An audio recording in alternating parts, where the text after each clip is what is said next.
Què és millor, donar en vida o deixar els nostres béns en herència? Aquest és un tema al que la majoria de gent no li agrada parlar, però en canvi afecta a tothom, ja sigui com a donant o com a hereu. Ha passat poc més de mig any, des de l'1 de gener del 2010, que va entrar en vigor la nova llei de regulació de l'impost sobre successions i donacions. Una llei controvertida i polèmica no tan sols pels partits polítics. Recordem que l'oposició del govern de la Generalitat demanava la supressió total d'aquest impost, sinó també per una part de la societat que es va organitzar en una plataforma ciutadana. L'impost de successions i donacions és un tribut estatal cedit a les comunitats autònomes que en poden fixar les tarifes, les reduccions i les bonificacions que vulguin, i nosaltres aquí a l'entrevista del 324 volem conèixer com ens afecta als catalans aquest impost reformat no fa gaire. Hem trobat un expert a qui agrada parlar molt d'aquest tema i no tan sols parlar-ne, ja que fins i tot n'ha escrit un llibre. És l'advocat especialitzat en dret tributari Alejandro Ebrat. Benvingut. Hola, encantat d'estar amb vosaltres. Gràcies de ser aquí. Les successions i donacions a Catalunya, amb la nova reforma Guia Pràctica per a estalviar impostos i evitar problemes en una herència, donar en vida o succeir en herència. Aquesta és la guia que ha escrit vostè. I què ens aconsella, per començar? Deixar herència o fer donacions en vida? A partir de la nova llei aquesta que parlaves, hi ha uns mínims fins als quals no es paguen, l'herència no paga. Llavors, a partir d'aquests mínims ja tindríem de pagar l'impost de successions. Llavors es tindria d'estudiar si convé fer donació en vida.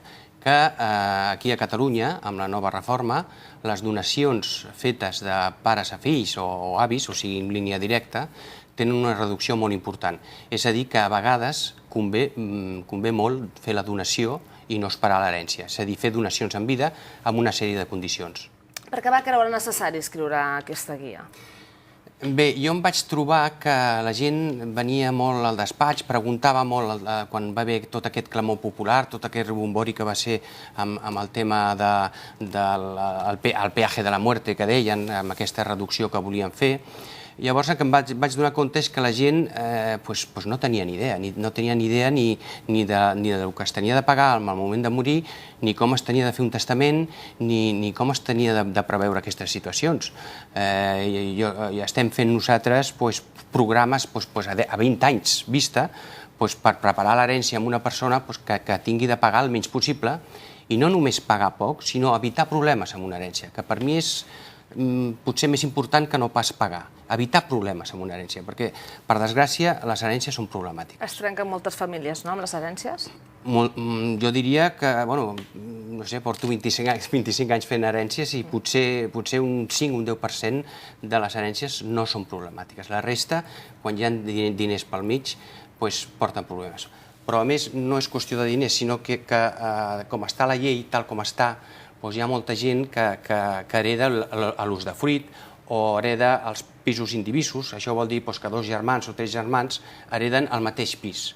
Llavors, ells ho tenen de partir i adjudicar, i aquí és quan venen els problemes, perquè un vol una part més gran, un altre no vol vendre, etc.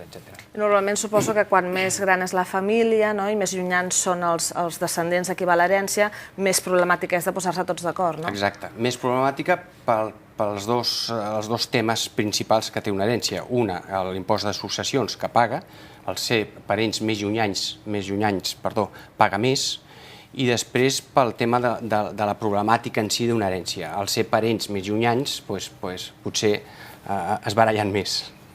Aquest és un llibre molt pràctic, amb molts exemples, on es parla de tot el vocabulari que s'utilitza en un testament, que si la legítima, que si l'usdefruit. Aquí en aquest llibre intenten donar resposta o donar el significat de tot aquest vocabulari. Sí, jo he intentat fer un llibre de dret que no sigui per gent de dret, o sigui, per la gent normal, perquè tinguin, potser diria un llibre de tauleta de nit, per quan una persona no té res a fer, que pugui consultar una miqueta i veure, per almenys conèixer el que és fer un testament, de quina manera podem fer un testament, com podem deixar els béns als nostres fills, com podem preparar la nostra successió, però no fa falta que tinguem 90 anys, sinó que només tenint una propietat o dos... A partir dels 14, de fet, no? Un pot fer testament? Sí, exacte, a partir dels 14 anys una persona ja pot fer testament. Però clar, jo recomano a partir que una persona tingui una propietat, sigui la que sigui, perquè només tenint un pàrquing ja podem causar problemes importants als hereus. Llavors, en aquest llibre també explica que el testament més habitual, el que es fa aquí a Catalunya, que és que els cònjuges s'ho deixen tot un a l'altre i si no els fills, que aquest testament no és l'idoni. No, aquest és el testament que diuen el testament català, que és el marit deixa muller, muller deixa marit, i si un dels dos no està, doncs passa als fills. Aquest és el testament, per mi, que més paga i el més problemàtic. El que més paga és perquè si marit mor, jo dic, quan dic que mor un, sempre començo pel marit perquè acostuma a morir abans. Quan marit mor, hereda muller, si passen uns determinats anys, que podrien ser 10 anys, llavors hereden els fills. Aquí hi ha dues herències, pagaríem dues vegades. Això per una banda. I això es pot arreglar amb un testament.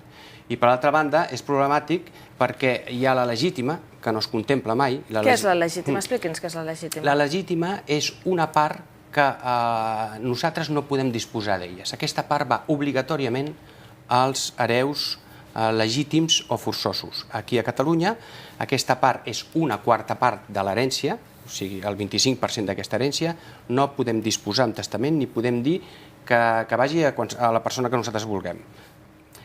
I la legítima correspon als fills i si no estan els fills, doncs correspon als pares, als avis, diguéssim. Llavors aquesta part és una de les parts que porta més problemes, perquè, clar, jo estic disposant de les 3/4 parts de l'herència que em queden, jo dic, bueno, aquestes 3/4 parts, doncs una part a la meva dona i una part als meus fills, però l'altra part, la legítima, l'heredaran els fills en un conjunt. Ja comencem amb els problemes. Ja després voldran dividir, serà una part d'un immoble i Però si és obligatori, com es fa per repartir aquesta legítima sense que porti problemes? Hi ha diverses maneres, però la més senzilla és deixar un testament escrit que aquesta part o aquesta propietat li dono al meu fill en concepte ja de legítima. O fer una donació en vida d'uns diners que tingui o d'una propietat que tingui ja en concepte de legítima. Quan jo estic dient fer donacions en vida, molta gent sempre acostuma a dir és que això, jo donar-ho en vida em fa molta por, el raconet, jo això no vull donar. Jo sempre dic el mateix i és que hi ha maneres de fer donacions. Jo puc fer una donació al meu fill d'un immoble amb una clàusula que digui que em reservo la possibilitat de disposar jo d'aquest pis. A l'usdefruit, no? No seria l'usdefruit, no. L'usdefruit seria una altra cosa que després parlarem. Seria, jo dono amb tu, et regalo amb tu aquesta propietat, però si tu, que ets el meu fill, tens un problema amb la jove, o amb el noi, és igual, tens un problema econòmic que et poden embargar, que és per això aquesta por a fer la donació en vida dels pares. Si et passen qualsevol cosa d'aquestes, o jo veig que et poden passar, jo puc recuperar aquesta donació que t'he fet i me la torno a quedar jo, el pare.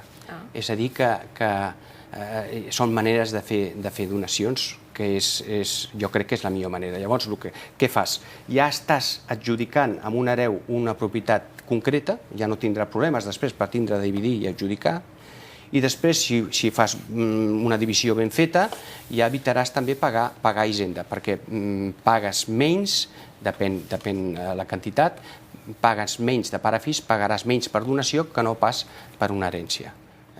Les herències tenen uns mínims a partir dels quals no pagues. Els fills, aquests mínims, són els primers 275.000 euros.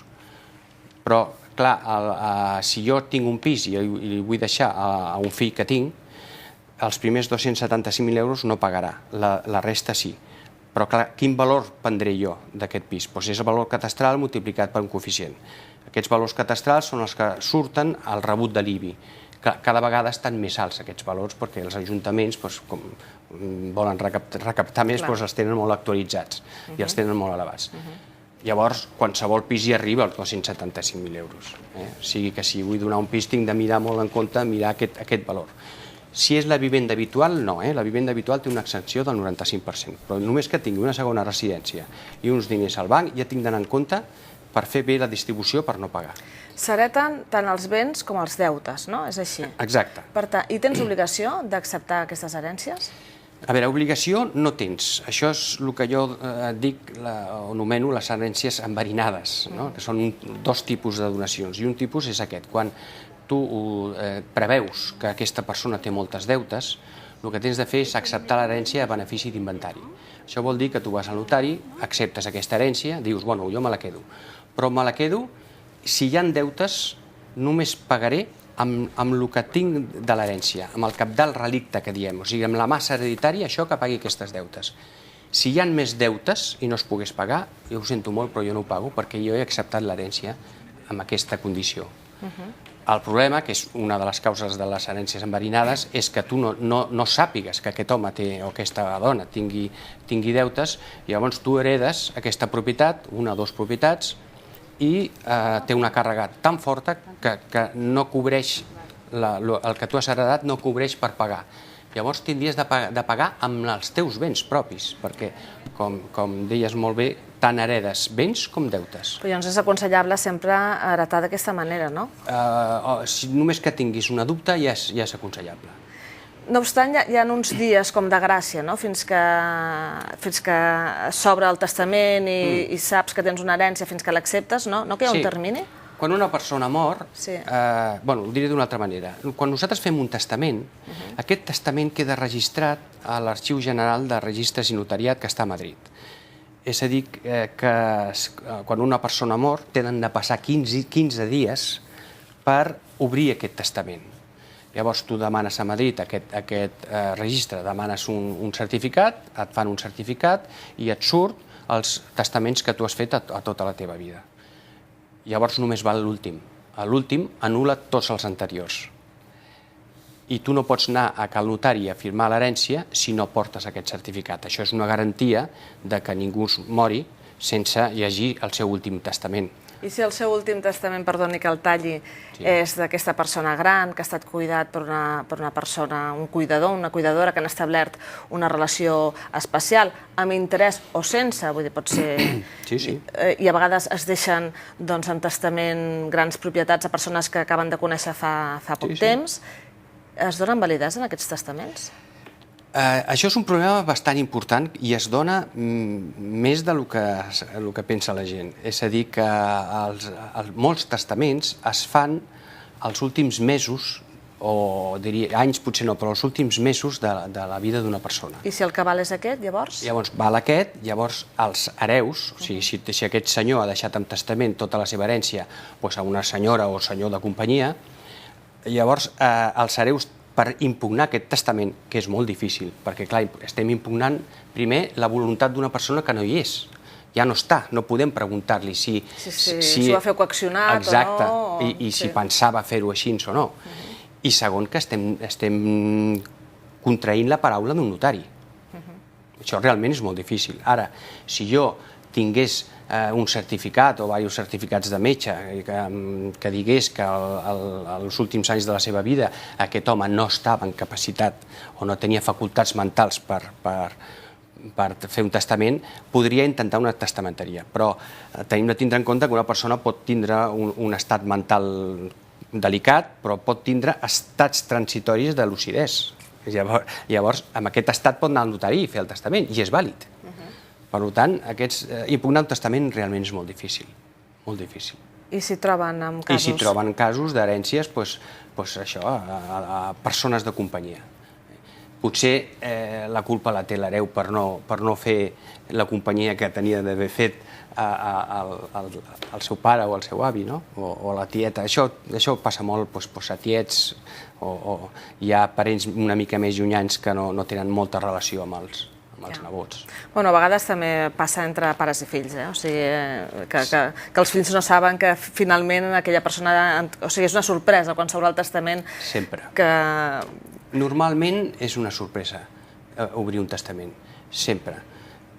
La gent... Per què? Perquè la gent està molt convençuda que el meu pare m'ho deixarà tot amb mi. I a vegades... Hi ha sorpreses. Hi ha sorpreses, perquè a més hi ha sorpreses potser que ni es coneixien, no? Perquè jo m'he trobat casos que s'ha obert un testament i resulta que hi ha fills per altres puestos, d'altres matrimonis, que no ho saben, no? I tenen el mateix dret, tenen la legítima igual, i tenen de partir la legítima. I aquí sí que és problemàtic, de veritat. Perquè aquests fills que no són del mateix matrimoni, aquests sí que segur que hi ha baralla, això segur. Llavors, clar, i tenen de dividir i vendre i partir i adjudicar-se. O sigui, posar-se d'acord amb tot. Això és el difícil. Parlem un moment de la llei, d'aquesta reforma, d'aquesta llei. Quina és la seva opinió? S'ha reformat realment? Home, ha sigut un avanç molt important perquè hi ha aquests mínims, és a dir, el cònjuge fins a 500.000 euros no paga. Això per mi és molt important, és a dir, estan protegint el que és el patrimoni familiar mínim, o sigui, i això ha sigut un gran avanç. Nosaltres, com a comunitat autònoma, estàvem de les últimes, o sigui, les que pagaven més eren Extremadura i Catalunya. Arrel d'aquesta modificació, d'aquesta reforma de la llei, ara podríem considerar que estem al mig. Som una comunitat que paga mitjanament, és a dir, aquelles persones que tinguin la vivenda habitual que no paga. L'empresa no paga, paga una reducció del 95%. Té una empresa familiar petiteta que també té la reducció i té una segona residència. Aquest patrimoni mínim, això està protegit amb la nova llei.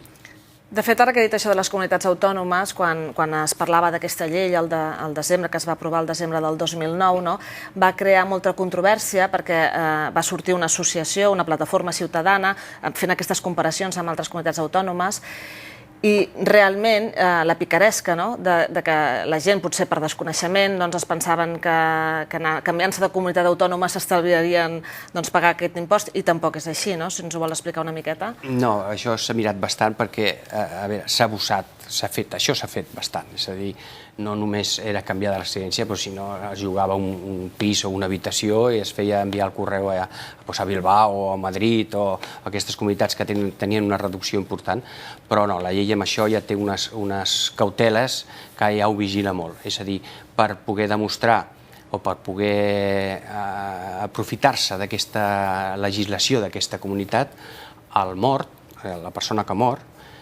té d'haver viscut dintre dels últims 5 anys la majoria de dies amb aquesta comunitat, és a dir, 2 anys i mig com a mínim. Això és arran de la llei també, que s'ha reformat? Això es va reformar amb una altra llei, però també el 2009. Ja mirant, evitant aquesta picaresca, no? Sí, a més, hi ha casos molt... A València, que està al costat nostre, ho té molt reduït l'impost de successions. Clar, hi ha gent, hi ha un poble, l'últim de Catalunya, no sé si era... Sobre successions i donacions... A Castelló, no, sí, a Castelló hi havia un poble i al final de Tarragona hi havia un altre i la gent, clar, s'empadronava, anava a empadronar-se al costat perquè tenia la frontera al costat, no? El que s'ha fet molt és anar a Madrid, es feia molt, és anar a Madrid a fer donacions, perquè clar, no paga la donació a Madrid, jo agafo uns diners, me'n vaig a Madrid, compro un pis i li faig donació. Estava exempt d'impost, en canvi aquí a Catalunya no. Exacte, i li faig una donació al meu fill. Llavors, per això va sortir aquesta reducció de les donacions, que això és abans de la reforma de la llei del desembre. Aquestes donacions en vida ja estan bastant afavorides aquí a Catalunya, per evitar precisament que la gent se'n vagi a Madrid a fer donacions. Estem ja en els últims segons, minuts, un minut de l'entrevista, i ara li demano un esforç de concentració perquè en el llibre parla de 16 consells per pagar menys impostos. D'aquests 16, ara no tenim temps de parlar de tots, però quin és el consell estrella? El primer consell és fer testament, però no anar al notari, vull deixar els meus béns als meus fills, no, fer un testament estudiat, preparat, és a dir, dissenyar el que nosaltres volem, si no volem que aquest immoble passi a la jove o al noi, si no volem que pugui disposar fins als 18 anys, o sigui, fer clàusules per agafar que els nostres nens o els fills no es puguin gastar aquest patrimoni, això una banda. Després, per no pagar, intentar dividir l'herència al màxim. A l'hora de fer testament, individualitzar els béns a cada fill. Si tenim dos pisos, donar un pis a cada fill. Si tenim un pis i diners, donar un pis i diners. Si no tenim res i només tenim un pis, inclús plantejar la possibilitat que si no es posen d'acord, que hi hagi una tercera persona que agafi aquest pis i el vengui per adjudicar. O sigui, jo recomano preparar l'herència amb un bon testament per evitar problemes i programar-se per no pagar o pagar molt poc, que es pot aconseguir, però amb temps. Doncs ens quedem amb aquests consells, amb aquestes recomanacions, no esperar l'últim moment per fer un testament, fer testament, dividir-lo al màxim possible, atomitzar-lo i amb aquests consells pagarem una mica menys d'impostos. Molt en compte el tema de les parelles de fet, que és bastant problemàtic, és a dir, cuidado amb les parelles que porten més de 2 anys visquent junts, perquè aquestes tenen l'assimilació cònjuge, és a dir, que si mor un dels dos hereda aquesta parella que està visquent amb tu, molt en cuidado. Doncs amb aquestes recomanacions ens quedem. Moltes gràcies per haver vingut i moltes gràcies. Gràcies a vosaltres.